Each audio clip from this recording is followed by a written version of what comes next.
Salam müəllimlər. Deməli növbəti müsahibə qrupumuz iyul ayının 20-sində başlayır. Deməli müsahibə dərslərimiz 1-ci, 3-cü, 5-ci günlər, tək günlər saat 18:00-da Zoom proqramı vasitəsilə həyata keçirilir. Zoom proqramı vasitəsilə avqust ayından etibarən isə avqust ayından həftədə hər gün dərs keçiriləcək. Həftədə deməli hər gün 7 dəfə dərs olacaq. Hələ ki 1 3 5 saat 18:00-dadır dərslərimiz. Deməli dərslərimiz Zoom proqramı vasitəsilədir və hər bir müəllimi tək-tək mən sual-cavab edirəm. Müsahibə əsasında deməli sertifikasiya müsahibə qruplarımızda hansı dərslər keçirilir? Sinif idarəetmə bacarıqları, şagirdləri qiymətləndirmə bacarıqları, tədris prosesinin təşkil olunma bacarıqları, özünü təqdim etmə bacarıqları və icmal. İcmalı yazma qaydası, icmal nümunələri atılır və istəyən əlavə icmal istəyən müəllimlərə isə əlavə dəstək göstərilir. İcmallar, onlara fərqli icmallar müəyyən ödənişlə atılır. Dərslərimizin qiyməti 25 manatdır və 20 iyul ilk dərsimiz sıfırdan təzə qrupumuz başlayır. Və dərs prosesində heç bir dərslik vəsait almırsınız. Bütün dərs PDF-lərini özüm göndərəcəm sizə. Hər birini, bütün PDF-ləri özüm göndərəcəm. Deməli, dərslərə qoşulmaq üçün 051 580 94 28 050 334 12 64 nömrəsinin WhatsApp-ına yaza bilərsiniz. Və həmçinin onu da qeyd edim ki, yəni birinci turdan uğurla keçmisiniz.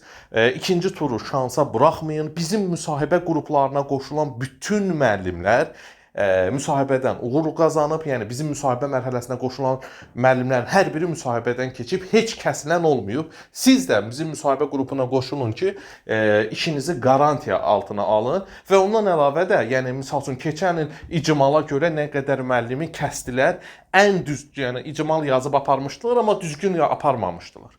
Ən düzgün icmal nümunələrini də biz sizə təqdim edəcəyik və o icmallarla da müsahibədən keçmək sizin üçün rahat olacaq. Dərslərə qoşulmaq üçün göstərilən nömrələrlə əlaqə saxlaya bilərsiniz. Baxaq bir-bir.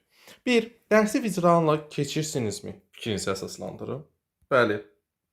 Deməli, bu suala belə bir cavab deyim sizə. Qətiyyən demək olmaz ki, mən düşünürəm ki, mən dərsi vicdanla keçirəm. Yəni, bu düz cavab deyil. Mənə görə bu düz cavab deyil. Yəni, mən düşünürəm ki, mən dərsi vicdanla keçirəm. Yox. Mən dərsimi vicdanla keçirəm. Bəli. Niyə? Çünki müəllimin etik davranış qaydalarında da var vicdanlılıq prinsipi. Nəyə əsasən? Fikrinizi əsaslandırın. Nəyə əsasən siz deyə bilərsiniz ki, mən dərsimi vicdanla keçirəm. Bəli, mən deməli hər bir şagirdlərimlə fərqli yanaşıram, diferensial yanaşıram. Buna görə düşünürəm ki, yəni buna görə mən dərsimi vicdanla keçirəm. Hər bir şagirdə ehtiyac olarsa dərsdən sonra fərdi formada məşğul oluram. Şagirdlərin maraqlarını nəzərə alıram. Təhsildə bərabər imkanları yaradıram şagirdlərlə. Təlim nəticəsinə gündəlik olaraq çatırıq və çatmağa çalışırıq. Və buna görə də düşünürəm ki, mən şagirdlərimlə neynirəm? Mən şagirdlərimlə dərsi vicdanlı formada keçirəm. Bəli, şagird yönümlülük prinsipinə əməl edirəm. Şagirdlərimin maraqlarını, istəklərini nəzərə alıram. Şagirdlərimlə sinifdə subyekt-obyekt prinsipi yox, subyekt-subyekt prinsipini qoruyuram. Yəni şagirdlər dərsin obyekti yox, şagirdlər dərsin subyekti olurlar. Bəli, buna görə də mən dərsimi vicdanla keçirəm, mən dərsimi səmərəli keçirəm deyə bilərəm. Bəli. İlk öncə fikrimizi və bunu da belə əsaslandıraq ki, müəllimlərin etik davranış qaydalarında həm də vicdanlılıq prinsipi var və ona görə də müəllim vicdanlılıq nümunəsi olmalıdır. Bəli, və bu müəllimin borcudur, yəni vicdanlı olması, dərsini vicdanla keçməsi. Davam edək. Kanalımıza abunə deyilsinizsə, kanalımıza abunə olmağı, videomuzu bəyənməyi unutmayın. İkinci sualımız, aqressiv şagirdlərlə necə davranırsınız? Bəli, bunun haqqında bir geniş izah vermək istəyirəm. Aqressiv şagirdlər hansı şagirdlərdir? Yəni psixologiyasında, yəni qəfil dəyişikliyi olur. Hamıya aqressiv, pis davranır. Belə şagirdlərlə hökmən, bax, belə suala hökmən necə cavab veririk? Diqqətli. Maksimum dərəcədə belə şagirdlərlə səs tonumuzu gözləyirik. Bunlara qarşı qışqırmaq, bağırmaq, bunları tənqid etmək, həddindən artıq sərt formada bunların üzərinə getmək olmaz. Maksimum dərəcədə diqqətli davranırıq, həssas davranırıq, mülayim davranırıq. Bəs yaxşı, aqressiv şagirdlərə indi geniş izah verəcəm də buna aid. Aqressiv şagirdləri necə müəyyən edərik? Baxın, ilk öncə müəllimin diaqnostik qiymətləndirməsi aparılır. Bəli, sinifdə müəllim diaqnostik qiymətləndirmə aparır. Tədris ilinin əvvəlində. Hər birimiz diaqnostik qiymətləndirmə aparacağıq müəllimlər olaraq. Yəni bu gün sabah məktəb açılacaq. Diaqnostik qiymətləndirmə təkcə şagirdin bilik səviyyəsini, bilik bacarıq səviyyəsini ölçmək üçün deyil, həm də onun davranışını, şagirdin tipini, xarakterini müəyyən etmək üçün diaqnostik qiymətləndirmədən istifadə edilir, düzdür? Bəli, diaqnostik qiymətləndirmə zamanı şagirdin səviyyəsini, biliyini, bacarığını, deməli və onun aqressiv olub-olmadığını müəyyən etdikdən sonra həmin şagirdə qarşı daha diqqətli formada davranmalıyıq, daha deməli qayğıkeş davranmağa çalışmalıyıq. Belə bir şey deyim. Aqressivlik nədən yaranır? Aqressivlik uşaqlarda sevgi əksikliyindən yaranır. Yəni hansısa bir şagird qəfil valideyn sevgisindən, dostunun sevgisindən, yaxınının ətrafından məhrum olur və həmin şagird də başlayır hər kəsə, ətrafında kimlər var, hamıya aqressiv davranmağa. Misal üçün, hansısa bir şagirddir, düzdür? Qəfil valideyn ailəsində nəsə problem oldu, valideynləri ayrıldı, valideyni və yaxud da misal üçün itirə də bilər, nəsə dostundan nəsə narahatçılıq ola bilər aralarında və bu zaman şagird aqressivləşir. Ortada sevgi çatışmamazlığı var, belə deyək də.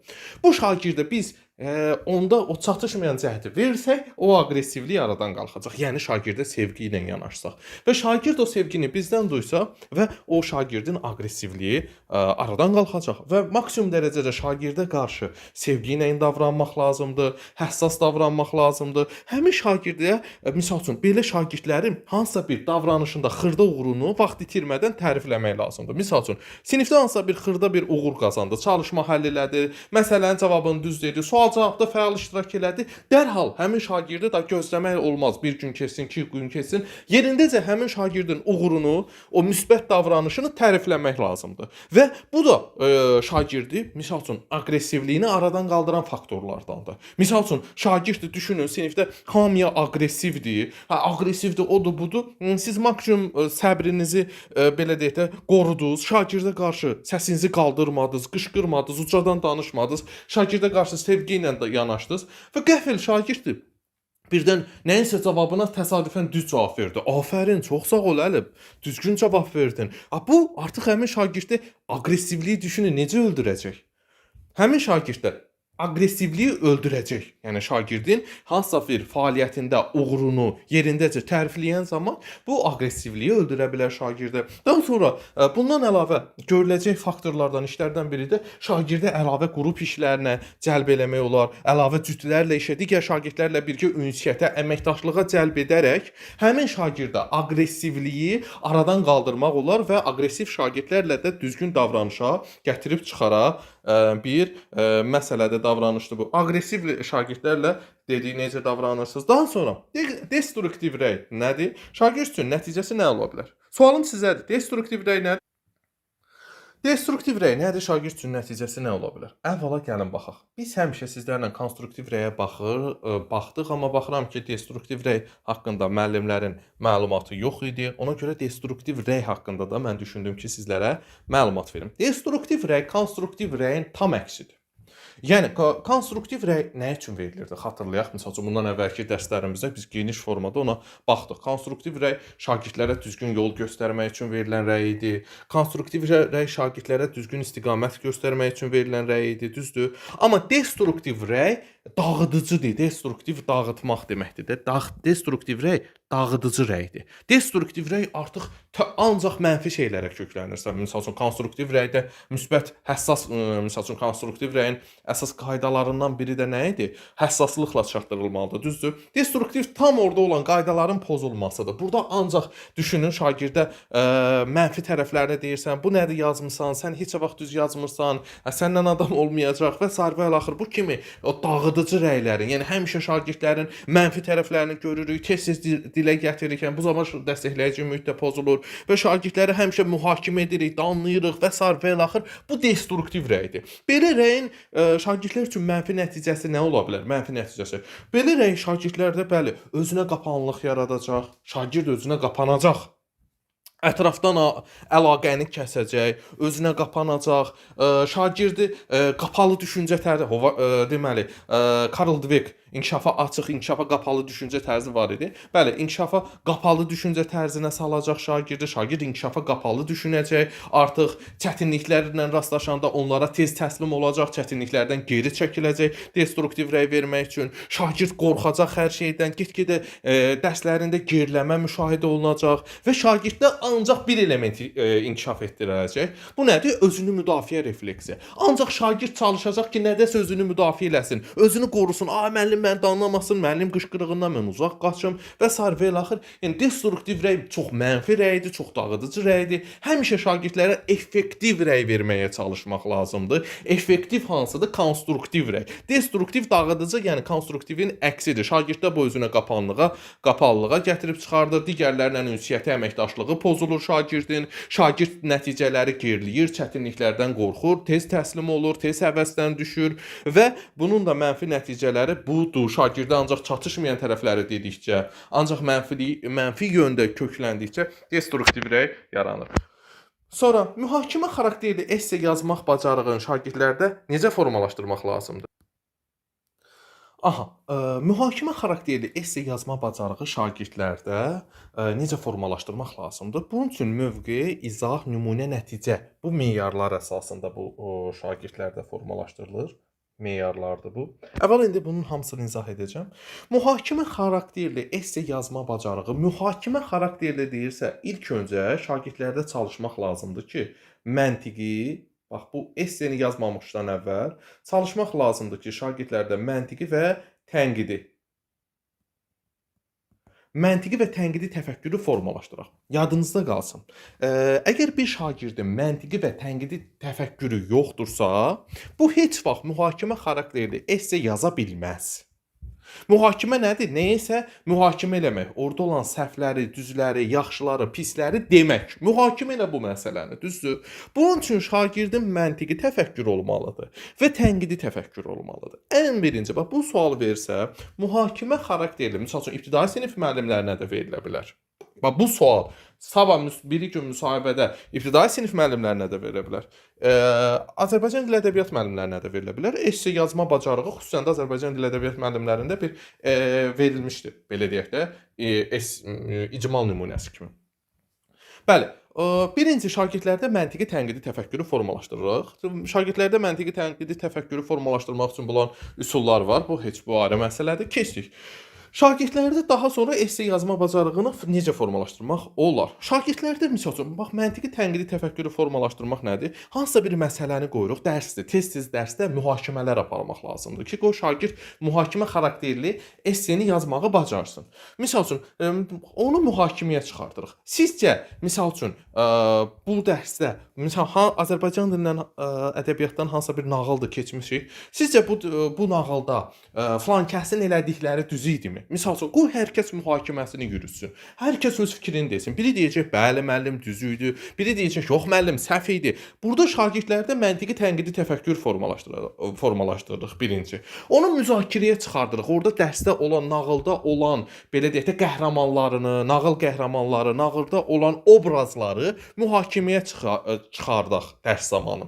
Orada olan hadisələri mühakiməyə çıxaraq. Sizcə filan kəsin atdığı addım düz idimi? Sizcə filan kəsə dediyi sözlər düz idi, səhv idi. Burada bu addım atmağı yanlış idi. Mühakimə xarakterli birinci söhbətlər aparırıq sinifdə dərslərlə bağlı. Arxasınca da keçdik esse yazmağı. Esse yazmaq üçün mühakimə xarakterli esse yazı bacarıqlarını şagirdlərdə formalaşdırmaq üçün 4 dənə meyar veririk. Mövqe, izah, nümunə, nəticə. Birinci, şagird mühakimə başa salırıq ki, şagird əsərə qarşı öz mövqeyini, misal üçün, məsələyə qarşı öz mövqeyini bildirsin. Mühakimə xarakterlidir axı. Mühakimədə mənim mövqeyim var. Mənim mövqeyim budur. Mən bu məsələni belə mühakimə edirəm. Qoy öz mövqeyini bildirsin şagird. Birinci öz mövqeyini izah edir. Düzdür? Aha, mövqe, sonra onu mövqeyini deyir, üzr istəyirəm. Birinci meyar. Sonra onu izah edir. Düşdüm aşağı. Mövqeyi dedim. Sonra mövqeyimi neynədim? Mövqeyimi izah elədim. Mövqeyi dedim və mövqeyi izah elədim. Sonra həmin mövqeyə aid nümunələr gətirdim ki, mənim mövqeyim, mənim dediyim söz doğrudur və sonda nəticəyə gəlirəm. Düzdür, dəyərli yoldaşlar? Misal üçün, filoloqlardan götürək. Hə, misal üçün də mühakimə xarakterli esse yazıram. Şagirdlərə esse verirəm ki, sizcə Şah Qacarın, misal üçün də Şah Qacarın Molla Pənah Vaqifə qarşı etdiyi hərəkətlər doğrudurmu? Bununla bağlı belə bir şey, misal üçün də Molla Pənah Vaqif əsərində şagirdlərə belə bir esse xarakterli icma verirəm ki, yəni mühakimə xarakterli esse verirəm ki, sizcə Molla Pənah Vaqifin Şah Qacarın Molla Pənah Vaqifə qarşı verdiyi qərarlar doğru idimi? Birinci şagird burada nə edir? Mövqesini deyir, məncə doğru deyildi. Düzdür. Sonra arxasınca onu izah edir. Bu səbəblərə görə doğru deyildi. Sonra ona aid əsərdən nümunələr gətirir. Sonra nəticəyə gəlinir. Aydındır. Deməli, mühakimə xarakterli esse yazı bacarıqlarını şagirdlərdə formalaşdırmaq üçün ən birinci çalışırıq ki, onlarda məntiqi tənqidi təfəkkür olsun. Bu bazadır. Daha sonra şagirdlərə 4 meyar veririk. Mövqe, izah, nümunə və nəticə. Davam edək. Qruplarla dərsi təşkil etdiyiniz zaman qrupun monitorinqini apardıqda nə etmək lazımdır? Dəyərli yoldaşlar, baxın, qruplarla dərsi təşkil etdiyimiz zaman qrup monitorinqi aparmaq lazımdır. Qrup monitorinqi nə deməkdir, dəyərli yoldaşlar? Qrupu, yəni yoxlamaq, nəzarətdə saxlamaq. Hər bir müəllim qruplarla iş verdiniz, yəni 3 nəfər, 4 nəfər, 5 nəfər birgə hansısa bir işi araşdırır, hansısa bir məsələni araşdırır, hansısa bir dərsi, qrup işi aparır da, düzdür? Aha, qruplarla iş zamanı nə etmək lazımdır, dəyərli yoldaşlar? Qrup müəllim də kənardan müşahidə edib monitorinq aparmaq lazımdır. Fasilitator müəllimin bacarıqlarında var müşahidə etmək bacarığı.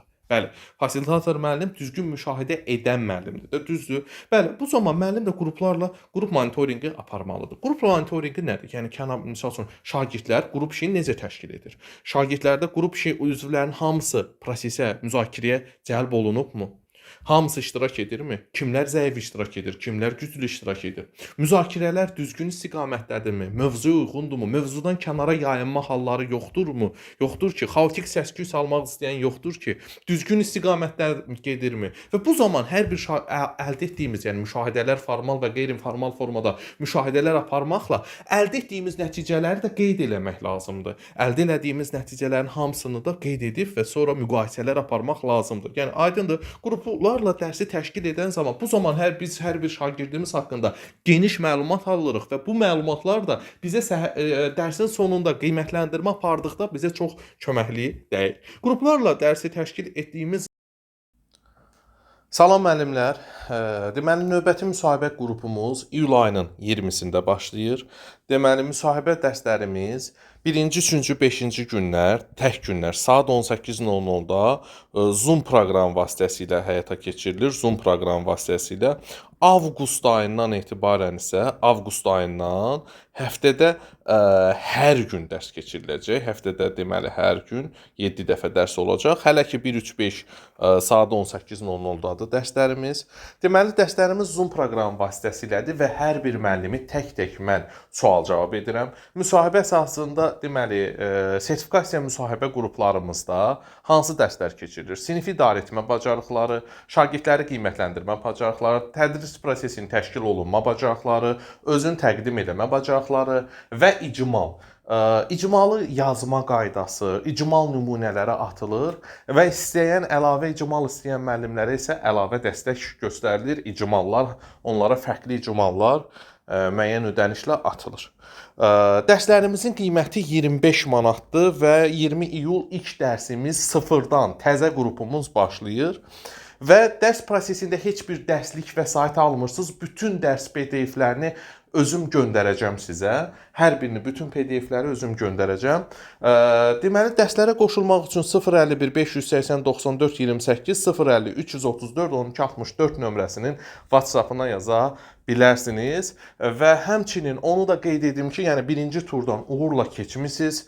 İkinci turu şansa buraxmayın. Bizim müsahibə qruplarına qoşulan bütün müəllimlər müsahibədən uğur qazanıb, yəni bizim müsahibə mərhələsinə qoşulan müəllimlərin hər biri müsahibədən keçib, heç kəsilən olmayıb. Siz də bizim müsahibə qrupuna qoşulun ki, işinizi qarantiya altına alın və ondan əlavə də, yəni misal üçün keçən il icmala görə nə qədər müəllimi kəsdilər, ən düzgün, yəni icmal yazıb aparmışdılar, amma düzgün aparmamışdılar. Ən düzgün icmal nümunələrini də biz sizə təqdim edəcəyik və o icmallarla da müsahibədən keçmək sizin üçün rahat olacaq. Dərslərə qoşulmaq üçün göstərilən nömrələrlə əlaqə saxlaya bilərsiniz. Zaman qrup monitorinqi apardıqda nə etmək lazımdır? Qruplarla işi dərsi təşkil edən zaman qrup monitorinqi aparanda, yəni daim diqqətli olmaq lazımdır və bütün şagirdlərin, yəni baxmaq lazımdır ki, yəni bütün şagirdlər müzakirədə iştirak edirmi? Müzakirə mövzuya uyğundurmu? Düzgün istiqamətdə gedirmi? Müzakirə səhv istiqamətə yönəlməyib ki, məqsədə uyğun müzakirələr mi aparılır? Bu formada. Daha sonra şagirdlərinizin hansı xarakter tipinə aid olduğunu necə müəyyən edirsiniz? Şagirdlərimizin hansı xarakter tipinə, hansı şəxsiyyət tipinə sahib olduğunu necə müəyyən edə bilərik? Bayaq, misal üçün biz dedik ki, qrup monitorinqi zamanı müşahidə aparırıq da, düzdür? O da bizə, əslində sualın cavabına o da uyğun olur ki, əslində həmin anda da şagirdin hansı şəxsiyyət tipinə malik olduğunu müəyyən eləmək olur. Müşahidələr, formal və qeyri-formal müşahidələrlə bir müddət şagird müşahidələr aparırıq. Görürük ki, şagird hansı xarakter şəxsiyyət tipinə aiddir, düzdür? Yəni, ən sadəsi müşahidədir. Müşahidə apardıqca hər şey üzə çıxır. Daha sonra şagirdlərə suallar verməklə, misal üçün, özümüzdən suallar verə bilərik. Sən ünsiyyəti sevirsənmi? Misal üçün, sən tək iş eləməyi, tək test yazmağı xoşlayırsan, yoxsa dostlarınla birgə məsələni həll eləməyi xoşlayırsan? Sən daha çox necə öyrənirsən? Özümüzdən belə suallar veririk. Sən qərar qəbul edəndə həmişə öz fikrini əsas götürürsən, yoxsa kənardakı insanların fikri sənin üçün önəmlidir? Yəni, bu kimi özümüzdən yüzlərlə belə suallar müəyyən edib və eyni zamanda müşahidə, yəni müşahidə üsulundan, formal və qeyri-formal müşahidə üsulundan istifadə edərək sinifimizdəki şagirdlərin xarakter tipini müəyyən edirik. Bəli. Şagirdlərimizi müstəqil öyrənməyə necə cəlb edərik? Bəli, bunun üçün şagirdlərə bax, layihə əsaslı öyrənmə var, layihə tapşırıqları. Layihəni bir mövzusunu müəllim şagirdlə birgə müəyyən elədi. Layihəni verdik. Burada müstəqil öyrənmə var əzizlərim. Hə? Bəli, müstəqil öyrənmə var. Layihə tipli, layihə əsaslı öyrənmədən istifadə edərəm. Müstəqil tipli öyrənmədə, bəli, bu zaman şagirdlər müstəqil öyrənirlər. Araşdırma tipli tapşırıqlardan çox istifadə edirəm, bəli. Deyə bilərsiniz ki, mən dərsdə araşdırma tapşırıqlardan çox istifadə edirəm layihə tipli müstəqil öyrənmə üçün. Elə misal üçün, təlim nəticələrinə çatmaq, o təlim nəticələri özü müstəqil öyrənməyə xidmət edən bir vasitələrdir. Təlim nəticəsində şagird müstəqil olaraq o təlim nəticəsinə çatırsa, deməli, şagird müstəqil öyrənir. Bəli, təlim nəticələrinə şagird özləri çatmasına köməklik göstərərəm, istiqamət verərəm, layihə əsaslı öyrənmələrdən istifadə edərəm, şagirdlərdə araşdırma tipli tapşırıqlardan çox istifadə etməklə deməli, şagirdləri müstəqil öyrənməyə sövq edərəm. Daha sonra meyarları nəyə əsasən müəyyən edirsiniz? Təbii ki, burada, yəni ən vacib suallardan biridir, bunu axıra saxladıq. Qiymətləndirmə meyarlarından gedir söhbət. Qiymətləndirmə meyarları deməli nəyə əsasən müəyyən edir? Qiymətləndirmə meyarları, gündəlik dərsin qiymətləndirmə meyarları elə gündəlik dərsin gündəlik təlim nəticəsinə uyğun aparılır. Gündəlik təlim nəticəsinə uyğun müəyyən edilir.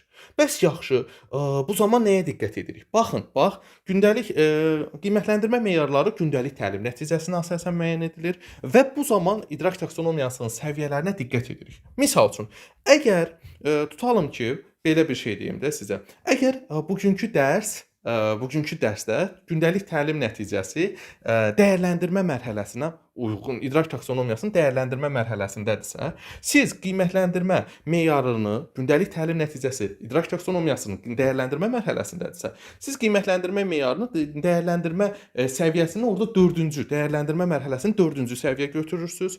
Misal üçün, bu gündəlik təlim nəticəsidir, düzdür? Gündəlik təlim nəticəsi.